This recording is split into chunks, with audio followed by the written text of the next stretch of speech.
This is a story of how the character of the United States Army was formed.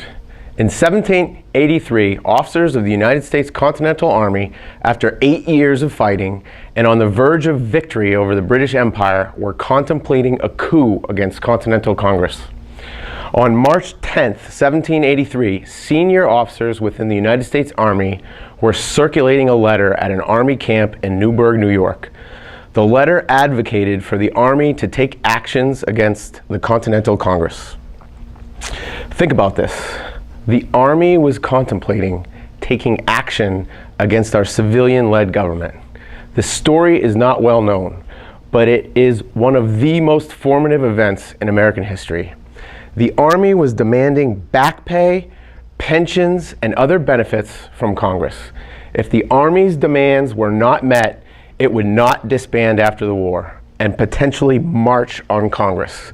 The fledgling American Republic was on the brink. To this point in history, throughout the world, monarchy had been the norm. Could America show the world that civilian-led representative government was possible? How did these events unfold? In the end, the Army disbanded. Throughout our history, the United States Army has never attempted a coup. A bedrock principle of our U.S. Constitution is civilian control over the military, period.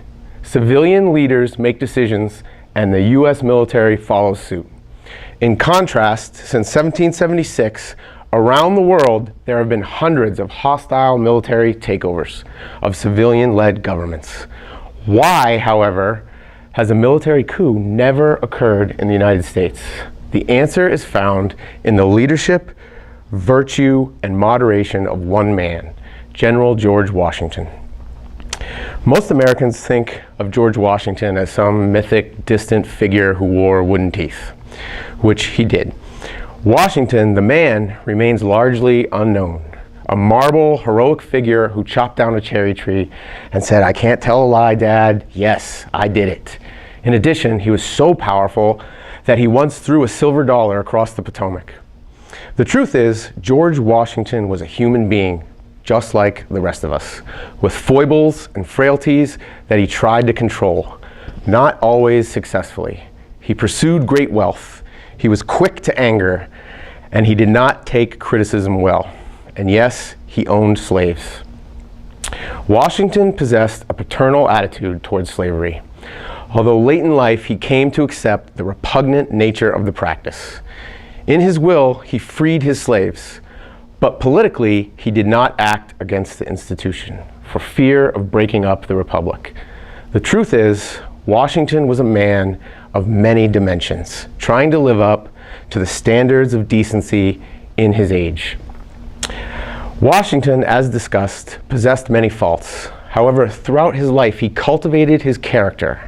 When he was a young man, he practiced handwriting from a set of rules compiled by French Jesuits titled 110 Rules of Civility and Decent Behavior in Company and Conversation. He took one passage to heart, which read, "Labor to keep alive in your breast that little spark of celestial fire called conscience." Before we look at the actions taken by General George Washington in March 1783, it is important to understand why these actions were successful. The reason these actions were successful resulted from the character of Washington and the example he set during the 8 years he commanded the Continental Army. Washington, during his tenure, lived the Army values: loyalty, duty, respect, selfless service, honor, integrity, and personal courage. The first Army value is loyalty, which is bearing true faith and allegiance to your country, Army, unit, and soldiers. Throughout the war, Washington painstakingly kept Congress abreast during every campaign. He never usurped his authority as a military commander serving under a representative body. Whether through the appointment or promotion of generals or campaign strategy, Washington remained loyal to Congress. Duty is fulfilling your obligations, which is more than just carrying out your assigned tasks. Selfless service is putting the welfare of the nation, the Army, and your subordinates before that of your own.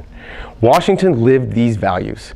During the War for Independence, Washington stayed with his army during desperate times, awful winters in Valley Forge and Morristown, and throughout several debilitating defeats.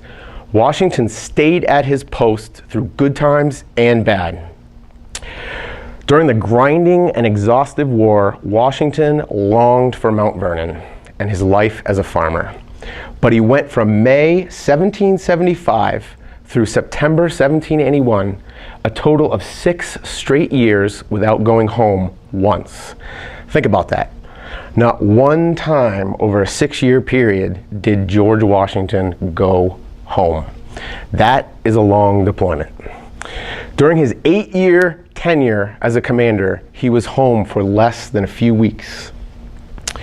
Respect is treating people as they ought to be treated. As commander, Washington promoted commitment to the cause in both the officer corps and from his soldiers. Within the officer corps, when facing a tough decision, Washington held counsel with his senior staff and subordinate commanders. Officers were able to express their views, and a course of action was not executed until consensus was attained. Washington respected his enlisted soldiers as well. Military traditions in Europe tended to only recognize officers and royalty with awards and merit. George Washington, however, authorized a chevron to be worn on the left sleeve of any enlisted or non-commissioned veteran who had served for 3 years with bravery, fidelity, and good conduct. Veterans of 6 years of service would be authorized to wear 2 chevrons. Furthermore, in 1782, George Washington authorized the Badge of Merit for exemplary service, which would become the Purple Heart. The award was authorized for wear by enlisted soldiers who were granted privileges normally reserved to officers. Specifically, any recipient of the award would be allowed to pass guards and sentinels with the same courtesy paid to officers. Washington paid respect to officers and soldiers alike. Honor is living the Army values, and integrity is doing what is right, legally and morally. Washington upheld these principles.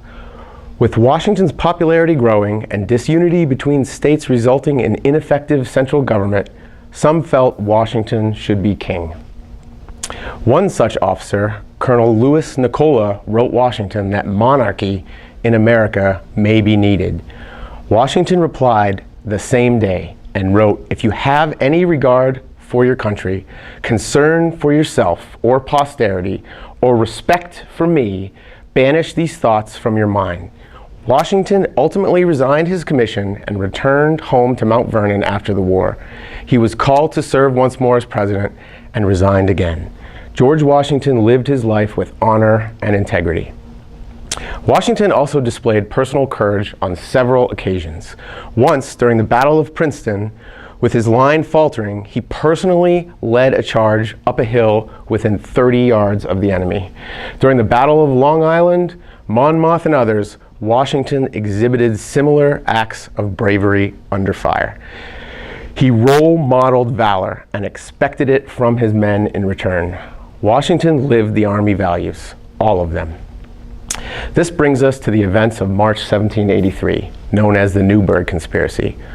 Officers of the United States Army, to include Alexander Hamilton, believed the prospect of an officer mutiny might represent a handy lever with which to budge a lethargic Congress from inaction. By utilizing the threat of a mutinous army, leaders in Congress that favored a more powerful government could expand the power to tax and thereby increase the power of the federal government. Although Washington favored a robust continental government, one that could fulfill its monetary obligations to its soldiers who had secured the nation's independence, Washington was viscerally dead set against utilizing the U.S. Army as an instrument to pressure a civilian-led representative government. For Washington, the ends emphatically did not justify the means. The Newburgh conspirators circulated a letter amidst senior officers that warned to suspect the man who would advise for more moderation. and longer forbearance. It was a direct assault on Washington's character and leadership. Washington addressed the situation immediately. First, he wrote Alexander Hamilton and warned the Army was a dangerous instrument to play with, and those members of Congress involved should cease and desist any such further thoughts. Secondly, he personally addressed officers at a meeting in Newburgh, New York. Washington entered the meeting visibly agitated. He told his fellow officers that if his conduct heretofore had not evinced to you that I have been a faithful friend to the Army, my declaration at this time would be improper.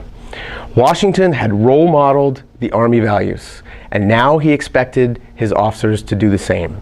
He warned that such a plot would sow the seeds of discord and separation between civil and military power. He cautioned that such a wicked action would open the floodgates of discord and deluge our rising empire in blood. For all his eloquence, it was a symbolic gesture that achieved the greatest impact.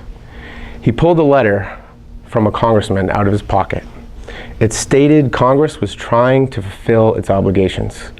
Washington, however, was now 51 and stumbled as he attempted to read the letter. He then pulled out a pair of spectacles, paused, and said, "Gentlemen, you must pardon me.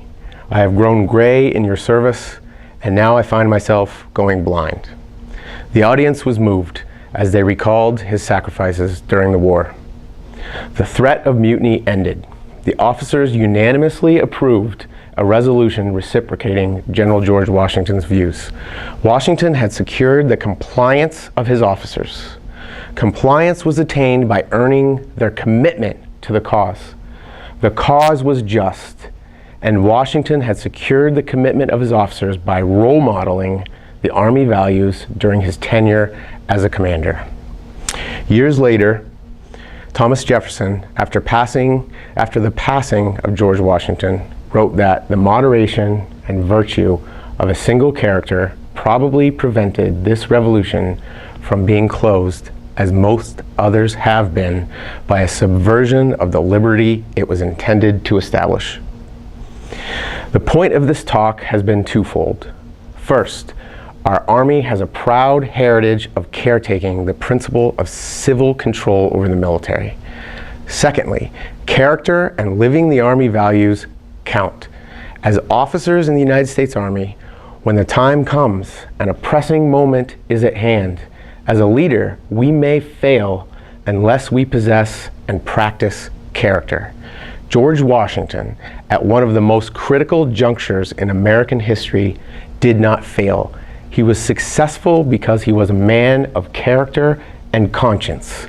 Let that be our example. Thank you.